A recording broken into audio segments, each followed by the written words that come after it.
So in this video, we are going to discuss about the class C choppers. So the class C chopper is actually a two quadrant chopper. Means this chopper will be operating in two quadrants. And the quadrants on which the class C chopper is operating are quadrant 1, quadrant 1 and quadrant 2. Okay, that is in 1 and 2 quadrants it will be operating. Okay, so this is the circuit diagram of a class C chopper, and here before seeing the circuit diagram you should know that this class C chopper is nothing but the connection of class A and class B chopper in parallel. Okay, so when you connect the class A and class B chopper in parallel, you will be getting a class C chopper. We know that class A chopper is operating in quadrant number 1 and class B is operating in quadrant number 2. So when they are connected in parallel, you will get a class C chopper which is operating in both the quadrants, that is 1 and 2. Okay, next we are going to see how this class C chopper is operating in quadrant number 1, and then afterwards we'll be seeing how it is operating in quadrant number 2.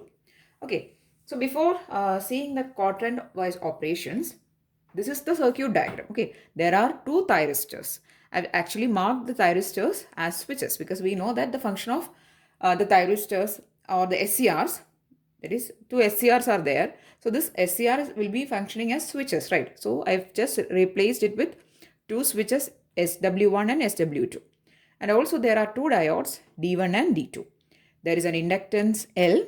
There is a battery or a supply connected here, which is E. Okay, you are going to take the output here. This is the source of the supply voltage. Okay, now for this chopper to operate in quadrant 1, in order to operate in quadrant 1, the SW1 and D2 should be on. That is either SW1 or D2 diode should be on. Okay, that is either the switch SW1 should be on or D2 should be on. Okay, next, to operate in the second quadrant, either SW2, the switch SW2 or D1 should be on. Okay, so either SW1 or D2 for the first quadrant. Then for the second quadrant, either SW2 or D1. Okay, so either SW1 or D2, or for the second quadrant SW2 or D1 should be on. Now we are going to actually see how this working is happening for quadrant 1 and quadrant 2. Another important thing should to be noted is that these switches SW1 and SW2 cannot be operated simultaneously. That is, we cannot close the switch or we cannot on the switches SW1 and SW2 at the same time. Okay, so why? Because when we are actually closing these two switches at the same time means you are actually creating a closed path here which is only having the supply voltage. Okay, so that is not possible. So we cannot switch on SW1 and SW2 at the same time. Okay, next let us see the first quadrant operation.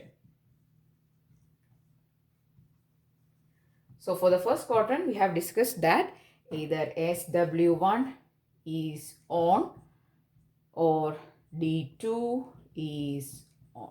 Okay, now let us first see the case when the switch SW1 is on. So when SW1 is on means this is the path. Okay, I'll draw that path separately so that it will be easy for you to understand.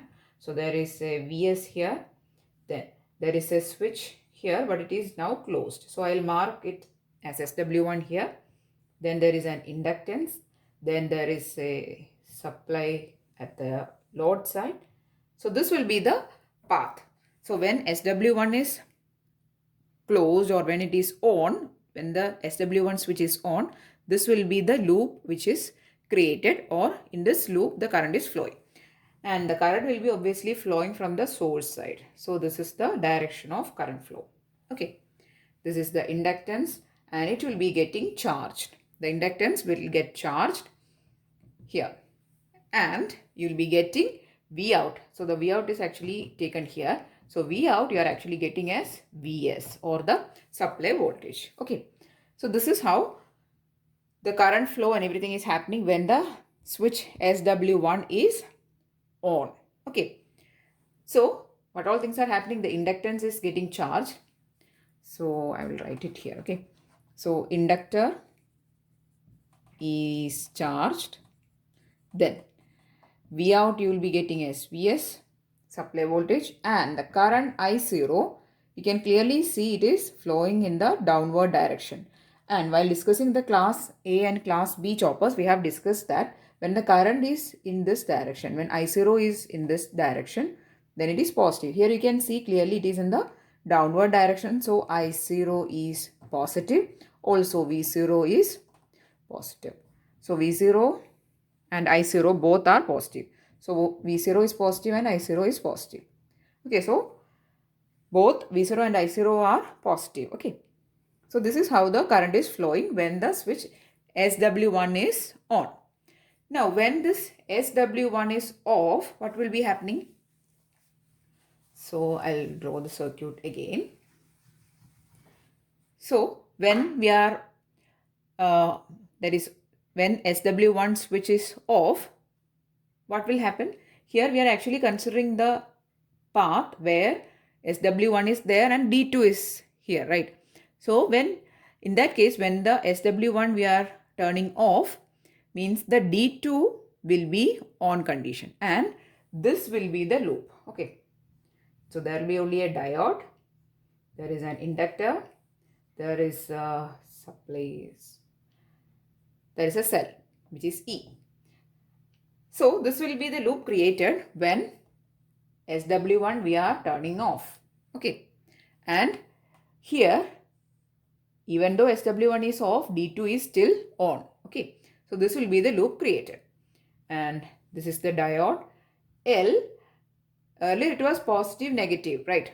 But now it will reverse the direction. It will be negative, positive. And the current will get discharged from the inductor. So in this case, that is when SW1 is turned off, what will happen? The inductor will discharge. Inductor is discharged. So discharging will be happening in this path. Again, you can see the current I0 is, again it is in the downward direction. So I0 is still positive. V out we are not getting, or it is equal to 0 volt. But still it is taken as positive only. Okay. So when the switch we are turning off, D2 is still on and this is the loop created. The inductor will discharge. Earlier when the switch was on, it charged. When the switch we are turning off, it will discharge. And this, in this case, the diode will conduct. That is, this is D2. Okay, this D2 diode will be conducting, and this is how the current flow is actually happening. And the current is actually here contributed from the discharging of the inductor. Okay, so the inductor will discharge and the current will be flowing in this path. Okay, so here again, the current is positive and also the voltage is positive. So this is the first quadrant operation. We know that for the first quadrant operation, the current and the voltage has to be always positive. Okay, so this is the first quadrant operation. And here we are considering the switch SW1 and the diode D2. Okay, and based on these two components, we are actually getting a first quadrant operation. Okay, so first we have discussed when what will happen when the SW1 switch is on, and also then afterwards we have seen when we are turning off that switch, what will happen? Still the D2 is on, so we'll get a loop like this, and in this loop the current will be flowing, and the current is actually due to the discharging of the inductance, and this is how the current flow and everything is happening. Okay, so this is the first quadrant operation of a class C chopper. Next we are going to see the second quadrant operation. Next we are going to see the second quadrant operation of a class C chopper. So in this case, we know that the condition is either the switch S2 should be on or D1 should be on. Okay, so either SW2 should be on or D1 should be on. Okay, so first we'll see the case when switch SW2 is on. Then we'll turn off that switch and then we'll be seeing when only D1 is on what is happening. Okay, so when the switch SW2 is on, this is actually the loop which is getting created. Okay, so you are getting a loop like this. There is an inductance. So this is SW2. Since it is on, there is a closed path and there is a supply here. Okay, so here this is the only loop which we are getting when the switch SW2 is on. And here the inductor will get charged, and the charging is actually with the help of this supply E or the cell E. And this is the polarity of the inductor, positive, negative. Okay, so the current will be flowing in this direction. So clearly you can see that we have taken I0 in this direction. If it is flowing, it is positive. But here you can see clearly it is in the opposite direction. So the current I0 is negative here. Okay, so current I0 is negative and there is no supply voltage getting connected with the load side. So V out is 0 volt. And here the inductor is anyway getting charged. Inductor is charged. Okay, so these all things are happening when the switch SW2 is on. This is the loop created and this is the path of current. Now consider that you are going to turn off the switch SW2 and we are only having the diode D1 is on. So in that case, what is happening? Let's see. Okay, so when we are turning off the switch SW2 and this diode D1 is conducting, means this will be the loop that we are getting. Okay, so this will be the loop created. There is a diode D1 here. Then there is a inductor. There is a supply here. So this is how you are getting a loop when you are going to turn off the SW2 and D1 is on. So there is a D1, there is an L, there is a cell E, there is a supply voltage. Okay, here since the inductor has charged previously, now it will start to discharge. So this is negative, this is positive. It will first, the polarity also it is getting reversed. Okay, so the current will be flowing in this path, in this direction, from the positive terminal to the negative. Okay, here again you can see that the current is in the negative direction. So when the switch SW2 we are turning off and when the diode is only on, this is the path of the current. So the current I0 in this direction we are taking as positive, but here you can see clearly it is in the opposite direction.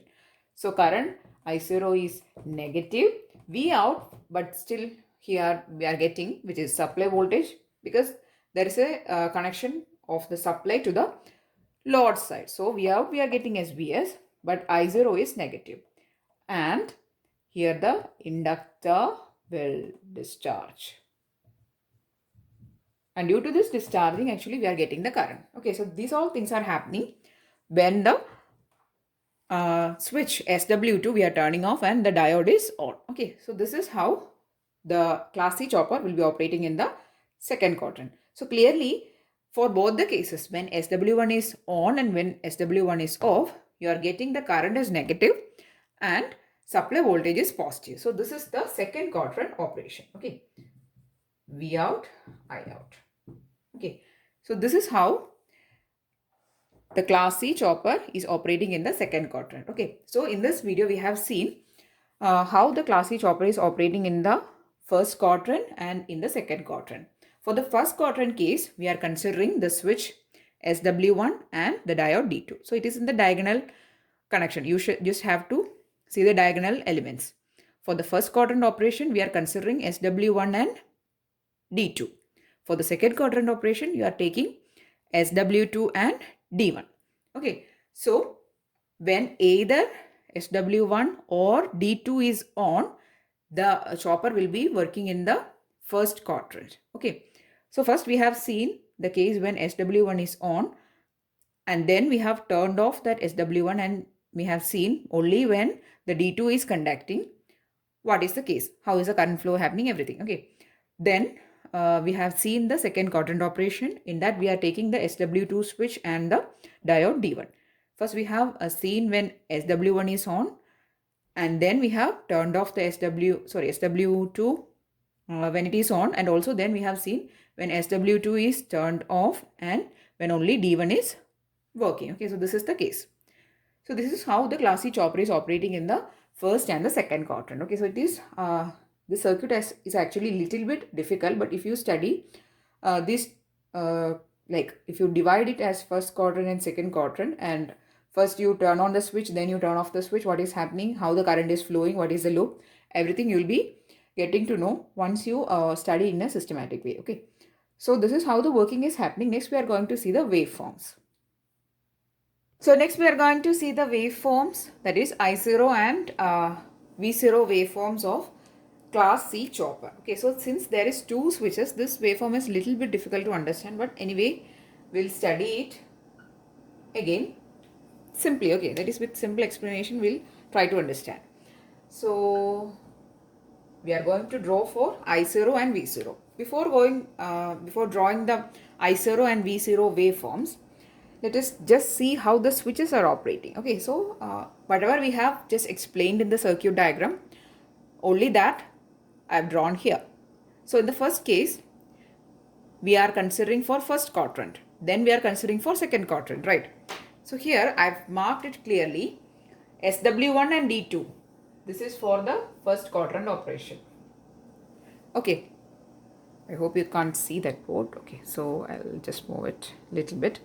Okay, now we can see it, right? So this is for the first quadrant operation, SW1 and D2. This is for the first quadrant operation. Then SW2 and D1, it is for the second quadrant operation, right? And likewise it is repeated. So this is for the second quadrant operation. Again, SW1, D2 for the first quadrant. This is for the second quadrant. So 1, 2, 1, 2, likewise it is going. These small portions, you can see it is actually for the diodes. The big portions are for the switches. First, the SW1 we are turning on. Then, actually these two things we are turning on, like we are considering that these two elements, that is switch and this diode is turned on, only then it will work in the first quadrant. Then what we will do, after some point, we will turn off the switch and we will keep only the diode. So here, the switch SW1 we are turning off and the diode D2 is conducting here. Okay, for the next case, we are considering here for this portion the switch SW2 is working, then after SW2 is off, D1 is working. Likewise, it will go on. Okay, now let us see how the current is actually coming. So first we will see the current and then we will see the waveform. Only the thing which we have explained in the circuit diagram working, we are plotting here. Okay, so when the switch SW1 is turned on, what is happening? Current is actually we are representing with respect to the charging and the discharging of the inductor. So when the switch SW1 is turned on, or when it is on, then the inductor will charge. Okay, so the current will go on increasing. This is how the current value is going. Then when the switch SW1 is turned off, what will happen? The inductor will discharge. So it will drop to a value, lower value. Okay, so there is a drop in the current happening like this. Okay, then when next case, here we have drawn the portion of I0 when the switch SW1 is first turned on, then it is turned off, and then the diode is working. See here, when SW1 is turned on, the inductor is getting charged, so the current will rise to a peak value. Then when the switch is turned off and when the diode is working, means the inductor will discharge and the current is dropping like this. Okay, then next case, okay, there's only a single line. Okay, so this is how the current is going. Then when the switch SW2 is operating means, or when it is turned on means, now we are actually going for which quadrant operation? Second quadrant operation. So in the second quadrant operation, the current is negative. So the inductor will again charge to a negative peak value. Then when the switch SW2 is turned off, it will discharge to a lesser value, again in the negative side. Then this will go on. Again it will charge and discharge, then going to the negative side, then coming back. So this is how the current is actually going. Okay, so this is the waveform of current. So what all things are happening? Here, when the switch SW1 is on, the inductor is charging. Here it is discharging. Here current is negative and negative current value. It is again charging. Here also negative or like going to a lesser negative value and it is discharging. So likewise it is going. Okay. So this is how the current waveform is looking like. Next we are going to draw the waveform for output voltage. It is relatively simple because we have seen while explaining that for which all cases we are getting Vout is equal to Vs and which all cases we are getting Vout is equal to 0. So before drawing the diagram I want to explain that thing. So when the switch SW1 is on and also when the diode D1 is on, in both these cases only we are getting Vout is equal to Vs. For all the other cases, we are getting Vout is equal to 0. This thing you should note somewhere and only after that you should start drawing the Vout graph. Okay. So Vout we are going to draw. So Vout we are getting in which all cases when switch either SW1 is on or the diode D1 is conducting. Only in both these cases we are getting Vout is equal to Vs. Okay. Now why this is happening? Because either when switch SW1 is conducting or when it is on or when the diode D1 is conducting, we are having a connection of supply voltage and the load. Only when there is a connection between the supply and the load, there will be a output voltage. Otherwise, there won't be output. So, that is the reason we are getting only Vout equal to Vs for these two cases. Okay.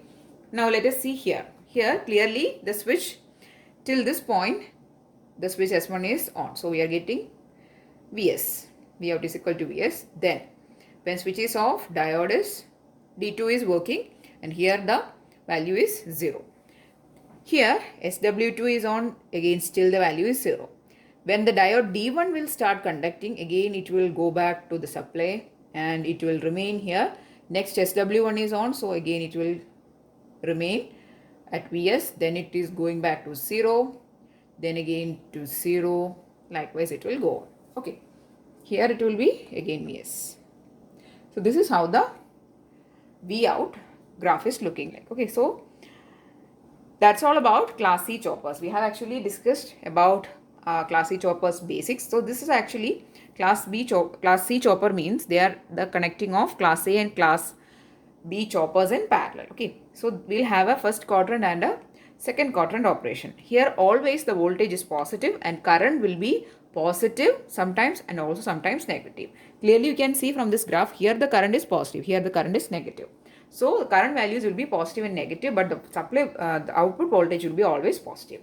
So that's why it is said to have, or it is having a two quadrant operation, and that in the first and in the second quadrant. Okay.